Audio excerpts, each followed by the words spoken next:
We've been talking about vectors and vector components, right? And remember what a component was. It's basically two vectors that add to create a vector, right? So if I have a vector v, right? We've been talking about the rectangular components, which look like this, right? But remember, those aren't the only components for vector v, right? It could be any set of vectors that add to create vector v, all right? Now, suppose, right? So look at, this vector v and look at the purple components here. Suppose there was already another vector here. We'll call it vector k. Okay? Suppose there is another vector already there, vector k, right? And then independent of that, I drew some components of vector v. It's very, very possible that I can get components of vector v which lie along vector k, right? I mean, yeah, because it's right there in front of us. And so now what will happen is, right, this vector k, suppose it was some force vector. And now suppose, this other component is also a component of another force vector. What happened now? What happened is now there was that blue force vector. On top of that, we added a component of that purple vector. So it's almost like this force in that direction, it got amplified. Yes, does that make sense? Because now these two will work together to push something in that direction. This is the idea behind vector projections, okay, or dot products. So if you have, so here's another example. If you have two vectors a and b, okay, like you see here with an angle in between them, right?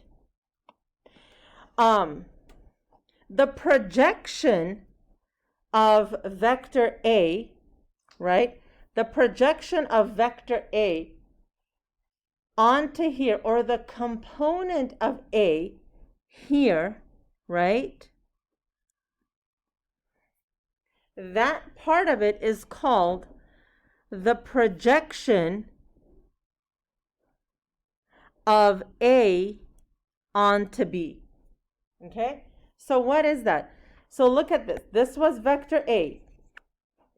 I resolve vector a into two components. This one and this one. Okay? The red one that lies on top of vector b, that's the component of vector a. Because it's lying on top of b, I call it the projection of a onto b. Okay? Now, if I take the length of this, okay, if I take this length, and if I take this length of the green, and I multiply them together, that is called the dot product. Okay? So, dot product equals length of the red part times length of the green vector. Okay? That's a dot product.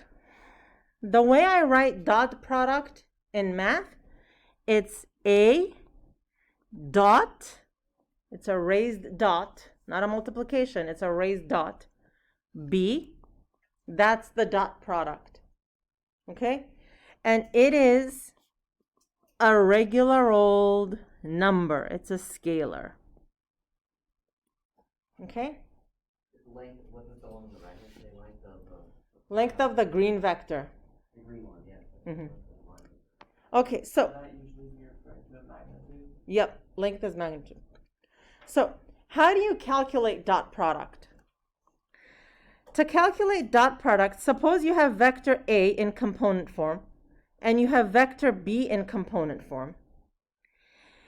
A dot B is A1 B1 plus A2 B2. Okay? Super fun. Let's do this one. So here we have U and V. We want the dot product of U and V.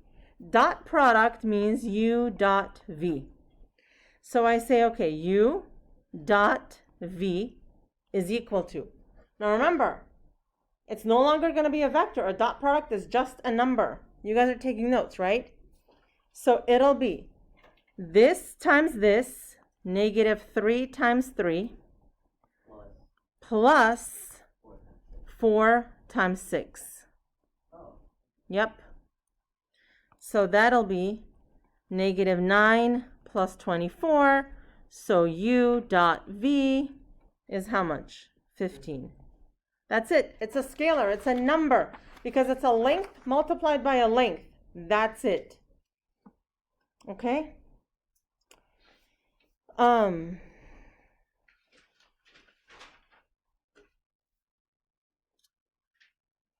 Okay. Now, orthogonal vectors. Okay, when you go to the orthodontist, what does the orthodontist do? Bunch of crazy stuff. But what's the purpose of going to the orthodontist? Straighten your teeth. To straighten your teeth. And what does an orthopedist do? They straighten your back, your muscular, your skeletal system, right? So ortho has that idea of like straight, right? Orthogonal means perpendicular, like straight. Okay? So if you go to the pediatrician or the doctor and they want to measure your height, they could say stand up straight, or they might say, hey, can you please stand orthogonal to the floor, right? So orthogonal vectors are two vectors that are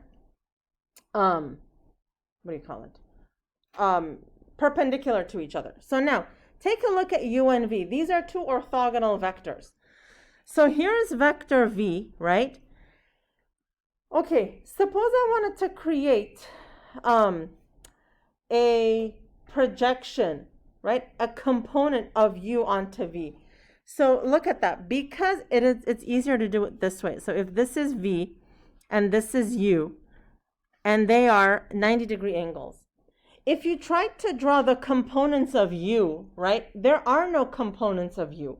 There are no components of U that would lie along the vector V, right? Like there were for this. So that means if I wanted to multiply the length of V with the length of the component of U that lies on V, well, that is 0, right? So multiplying the two together would just be 0. That means if you have orthogonal vectors, the dot product will be equal to 0. Wait, how would it equal 0? Because it's like the projection of U onto V. So if you were to draw the components of vector U, there are no components that lie on top of V. Okay, so this is just a straight vector, right? Yeah. It has no horizontal components. So if the dot product is the part of U that lies on V times V, well, there is no part that lies on V. So that's 0 times V, okay? So take a look at this. How do we, are you going to tell us, like, that, are you going to give us a diagram to go off of, like, how will we know? Well, let's do this next one. Watch. Look at this. Let's find U dot V. So that's 2 times negative 14 plus 7 times 4. That's negative 28 plus 28. So look at that. U dot V is equal to 0. Oh, yeah. That means they are orthogonal. Okay. Oh, You see that? I'm so far liking this. Yep. Okay. So your final answer is just Already got it. these are orthogonal? Right. So it depends on like what you're being asked, right? If it asks, are these two orthogonal? Solve and prove it? Right. Okay. Okay. Yep. Okay. So, the dot product. Okay. So So the u times v equals u times v. What was the very last thing that you wrote up there? it's u times v equals 0. U dot v is 0. There is no u times v. It's u dot v. U dot v, yeah, exactly. So dot product is commutative. That means u dot v and v dot u are the same. You can apply the distributive property and so on and so forth. Let's do a couple more. Suppose you have a vector A, and now suppose you have a second vector A. Right? Okay. And if you wanted to find the dot product, well, what would the dot product be? It's the length of the blue part that the component of which lies on this. So how much of the blue's component would lie on the purple? All of it. So the dot product would be, all of the length of A times the purple, which is all of the length of A. So if you have two identical vectors, then their dot product is just A squared. And that's magnitude, not absolute value. Magnitude, yes. Okay, perfect. Yep. Okay? Okay, yeah, it's not a wait, so Yeah. okay, yeah. So that's how you can find. Okay, so then how, if you wanted to just find the magnitude of one of the vector A's, what would that be? It would just be like the square root, right? Yeah, exactly. So to find the magnitude of a simple vector, right? It's just basically saying what we learned before. You multiply, you square the first plus the second, and that's, we would have gotten 61, right? In section 1, we learned this is how you find the magnitude of a vector, right? Okay. So now, look, that's method 1. Method 2, to find the magnitude of a vector, you can actually do A dot A. Okay? So what was A? -6, 5 dot -6, 5. So what would A dot A equal to? 36, right? -6 times -6. That's, oh my god, that's really cool. Plus 5 times 5, 61. Yep.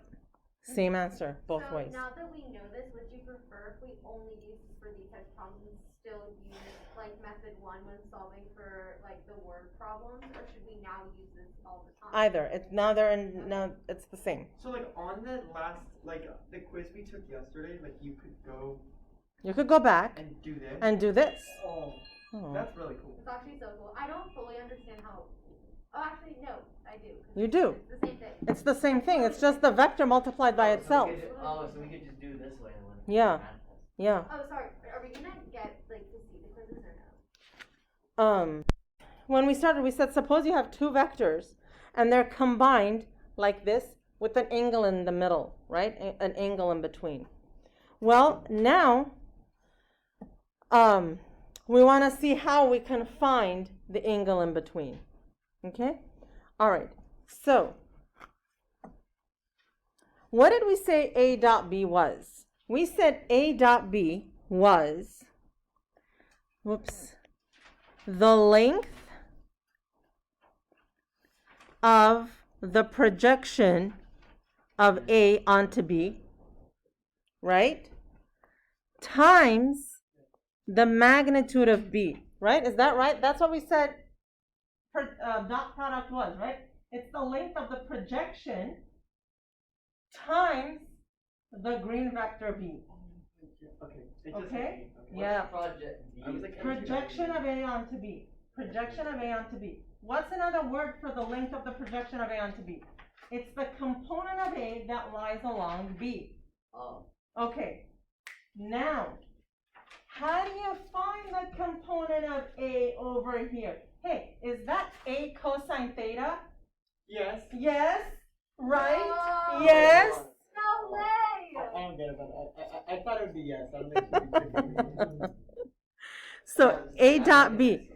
Okay, suppose I were to draw these like this, right? Just rotate them a little bit, okay? Now, look. Now, the projections of the blue, the components of the blue are these, right? Yes? And if this is theta, what's the length of this from your quiz before? 180? It's A cosine theta, is it not? Oh. Isn't that the x component? And it's A cosine theta? It's A cosine theta. So if I took that whole diagram and just rotated it so it looks like the first one, nothing changes. This part is also A cosine theta. And then do you even need the other side? Okay, hang on. So A dot B is the length of the projection, which is A cosine theta. Okay?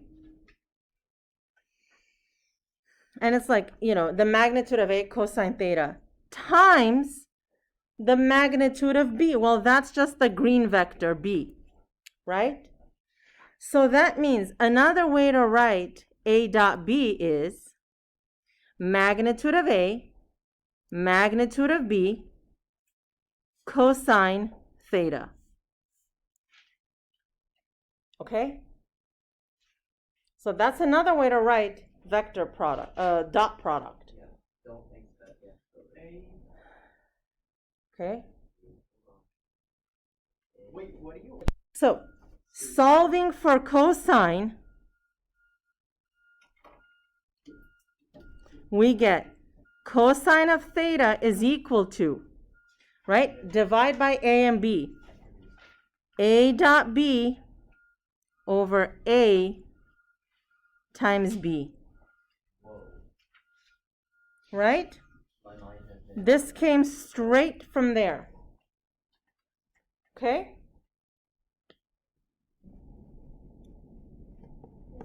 Yeah. So, I just want to get this right. So, in the It says to find the angle between vectors, the angle theta. I don't know what happened there. Find the angle theta between vectors u and v to the nearest tenth of a degree. Okay, so we have to do some preliminary work, right? Okay, so first we need u dot v. U dot v is 1 times 2 plus negative 4 times 6. It's negative 22. Okay? What I also need, put your phones away, please. What I also need is the magnitude of vector u and the magnitude of vector v. The magnitude of vector u is the square root of 1 squared plus 4 squared root 17. This is from section 1. The magnitude of vector v is the square root of 2 squared plus 6 squared. That's the square root of 40. You're going to use these in your solution, so don't simplify the root yet. Now, we want the angle theta. We just said cosine theta is u dot v over magnitude of u, magnitude of v. Okay? So this is negative 22. Oh, I see why we need to find magnitude now. Yep. Over root 17 Times root 4. times root 40. That's the angle between the So This is cosine of theta. Yeah. Theta is inverse cosine of all of that. Negative 22 over root 17 times 40. Okay, that makes it easier to plug into your calculator. I don't know why, but this seems like so hard, but yet so simple. It is very straightforward as long as you practice. So now, plugging it into the calculator, you get 147. What is it that we have found? Let's see. U has components 1, negative 4. That's vector U. V has components 2, comma 6. That's vector V. What we have just found is that the angle between these two is 147.5 degrees. Does that make sense to you? Right. Yeah. Okay, that's what we have found. Okay? Yep. Yes. I plugged it into my calculator. I did it in 2 separate steps. Mm-hmm. And I got 37 degrees. Because I got negative 22 over root 17 times root 40. And I got negative 0.8. And then I did inverse tangent of that. Huh? Yeah. So find the angle theta between the vectors in radians, right? Now you're given vectors in different form. So here you were given 1 comma negative 4 in component form. Now you're given vectors in a completely different form. Okay, so Jacob, what do you think? How do we start here? Okay, what is it that we have here? We have U and V vectors. Look, in I hat, J hat form, right? So this should be I hat and J hat, okay? Oh, just But look at what I have. Look. The I component is cosine of something, and then the J component is sine of the same angle. And do you remember how over here we would say, if you wanted to write a vector, it was blah cosine angle, blah sine angle. What did that 60 represent? That represented the angle of the vector. So here, now, I have got 2 vectors, U and V. One has an angle of 7 pi over 6. This is the angle of U. And then one has an angle of 5 pi over 4. This is the angle of V. Now, because we are so comfortable in both radian and degrees, we're going to work in radian. Okay, let's see where vector U ends up, right? So, okay, so 7 pi over 6, right? 7 pi over 6 is a little over a pi, right? That's like 1 1/6 pi, yes? So 1 1/6 pi. So that is where angle U, vector U is, yeah? Remember 7 pi over 6? This is 7 over 6 pi, which is 1 1/6 pi. The other one, 5 pi over 4, you know what? Maybe I'll do this in red. 5 pi over 4 is 5 over 4 pi, which is 1 1/4 pi. So where is that going to end up? 1 pi, a little past, right? Okay. Guess what I want? You know what I want? I want the angle in between. That's what I want. How do I get that?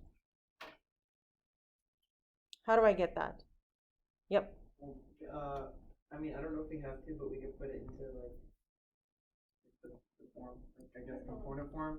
Well, we don't have to. Did you do inverse? Because we just want the angle in between. Can you subtract them? You can subtract them. So look, if you have two things, one is at an angle of 120, one is at an angle of 150, what's the angle in between? Wait, sorry, repeat the number. So yeah, Well, this is 15 degrees. if you have something at 120 angle and you have something else at 150 angle, what's the angle in between?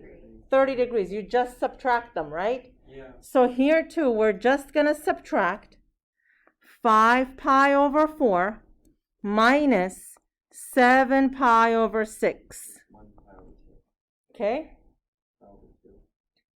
So, yeah.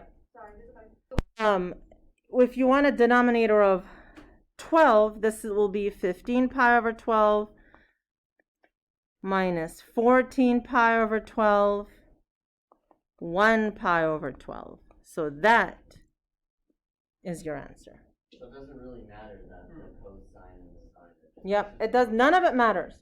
None of it matters. No, like, The cosine and sine together in linear combinations of I and j just tell you it's a vector. The angle tells you what the angle is. This one, same thing. Because all we want here is the difference of the angles. So if you come across a problem like this, do you have to draw them? Not really. Only to see which one is bigger and which one is smaller. So you can see, or it doesn't even matter, because if you just want the net angle in between, just subtract them and take the absolute value. Yeah. Okay. so you try to find the angle in between those two lines. Yes. Okay. Now, why are we doing all this? Where am I ever gonna use this? Well, I'll tell you. One place to use dot products is when we talk about how much work we do when we're pushing something or pulling on something. So, if I were to push as hard as I can against this wall, will the wall move? No. As long as it doesn't move, I am not doing any work. I'm just exerting force. Work is defined as how much force you exert on something and how long a distance you move it, right? So it's the force exerted times the distance. So, yep. So now, look at this. A person is pushing a box with a force of 40 newtons at a constant angle of 45 degrees. Find the work done to move the box 12 meters. Well, here's the deal. If I were to push a desk across the room, one thing I could do is crouch down so I'm eye level and just push horizontally. But that's silly. What I actually do is I hold on to the desk at a diagonal angle, right? 45. And I push, but when I push, it doesn't go diagonally into the floor or the ground, it moves horizontally. So, my force, right, when it's diagonal, has a vertical component and a horizontal component. The part of the force that is responsible for moving the object is only that horizontal component. And so now we have to find a way to multiply components with each other to figure out the work. Oh my God. Dot products multiply components. So that's where a dot product comes from, right? So, work, we learn when you're young, it's force times distance. But really, it's F dot D. Force is a vector, distance is a vector. Okay? So, that explains why in my physics textbook sometimes I did actually see like the arrows. Yep. So look. Yes, exactly. So the force is 40 newtons at a constant angle of 45 degrees. Okay? So there are two methods of solving this. So let's do it using the first method. Remember how we said dot product is A times B cosine theta. So it could be F times D, magnitudes, cosine theta. Magnitude of F, 40. Magnitude of the distance, 12. Cosine of 45, this gives you 339.4. Now, the 40 was in newtons, the 12 was in meters. So this is Newton meter, but it's just a joule, okay? Named after the scientist. So this is method 1. Before you ask which one do we use, it doesn't matter. It depends on your preference and it depends on the format in which your problem is given to you. Method 2 is using components.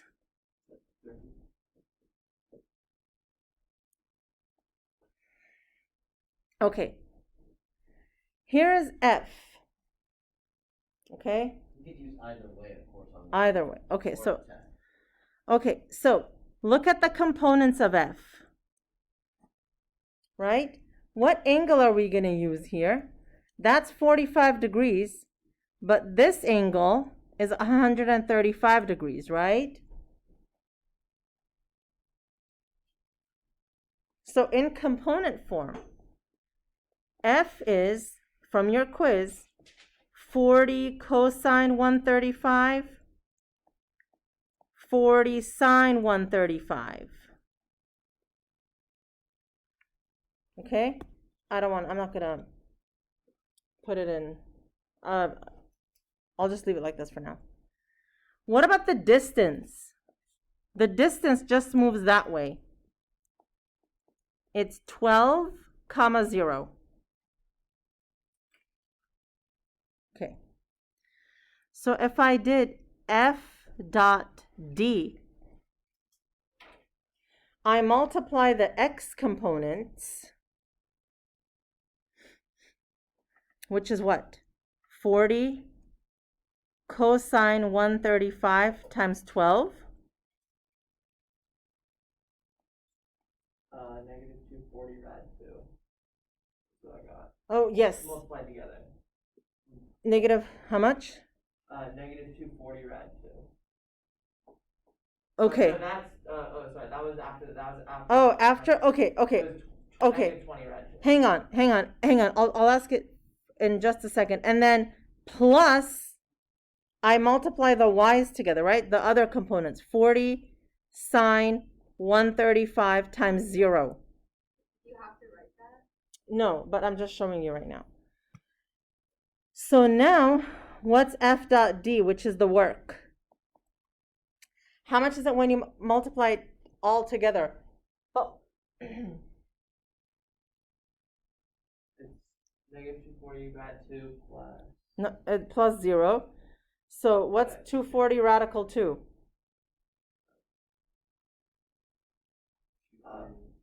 It's 339.4 joules, right? I got something different. Then maybe I messed up. Okay, so same answer either way. Okay? Hold on. Oh, wait. Yeah, because you end up getting, it's still 40, It's so it's saying the- 135 times 12. It's the same thing. Cosine of 135 and cosine of 45 are the same. Yeah. 40 times 12. 40 times 12. Of course, because it's the same way of finding the same thing. Because this is a dot product and this is a dot product, right? And look at how nicely it works out, because that component is just 0, right? So you just take the first component. Yeah, hold on, Bill. Okay. Can I ask a question? So so that is the end